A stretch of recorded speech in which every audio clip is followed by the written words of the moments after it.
Hi there, I'm going to show you how to get Steam points fast. Let's begin. So once you've logged into Steam, you're going to go to the Store tab, and then you're going to select Points Shop. So there are different ways in which you can earn points. Buy games, earn points. Customize your Steam experience with Point Shop items. Now, the first method would be to buy games. Now, I wouldn't really recommend this because it's going to be really expensive, but if you have the money to spend, you can try to buy the games. And then that's how you can earn points. So that's one way.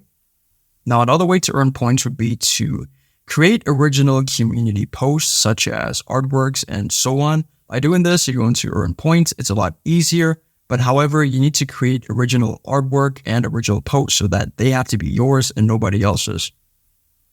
So as you can see here, impressed with another player's profile, amazed at someone's insightful post and discussion board, points can now be used to directly reward and recognize Steam player profiles and discussion board posts.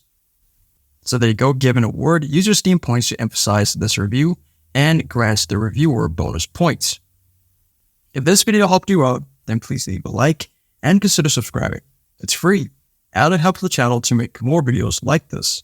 Thanks for watching, and see you in the next one.